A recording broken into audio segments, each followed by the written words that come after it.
ترى في سالف الوقت في قديم قبل ما يكون السيارات والكذا كانوا الناس على الجمال يروحون الحج. يا طول العمر هذا قالوا شاب يمني حضرمي من حضرموت ودخل حج والرجال كان غني، الرجال غني وكمل مراسم الحج ودعا الله ورجع. حين وصل على أطراف ديرة الجيزان جاه المرض جنب عند قرية والله ما أذكر اسمها، وكان في القرية ذاك الأيام مجاعة والله قاعد في الجامع صلى معاهم وعين خير. والله قام جاه واحد سلم عليه قال وش عندك؟ قال والله مسافر انقطع علي الزول وتعبت مريض وأنا مريض.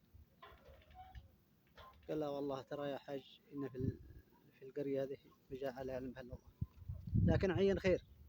قال سم. قال ترى تاك الديرة؟ قال البيت. قال نعم. قال هروح دق عليها اسمها حفصة يمكن وكذا،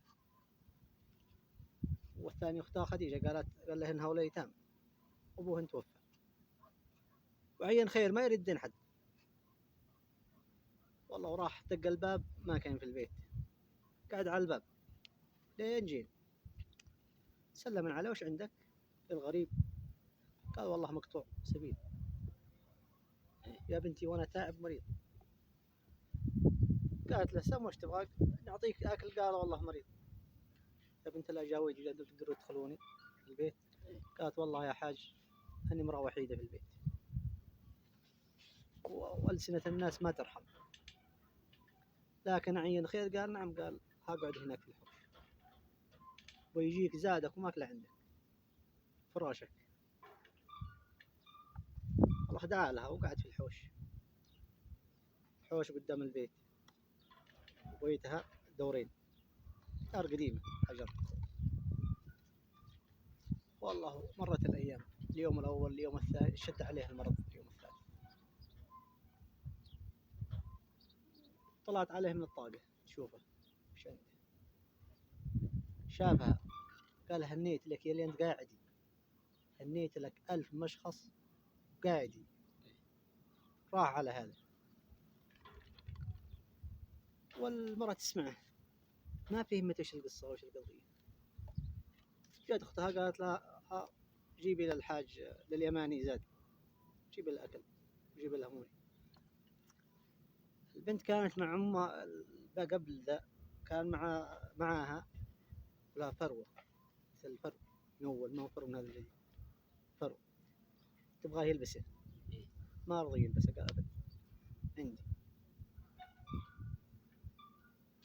والله. قالت له خلاص ما عندك. قعد 3 يوم جت جبت لها الأكل نادت عليه يا حاج يا حاج يا حاج والرجال ميت. قعدت لها القرية جو أهل القرية وجاء الإمام حق الجامع أخذوا قالوا بيغسلوه في الجامع. قالت لا والله هذا ضيفي، والله ضيفي ما يتغسل إلا في البيت.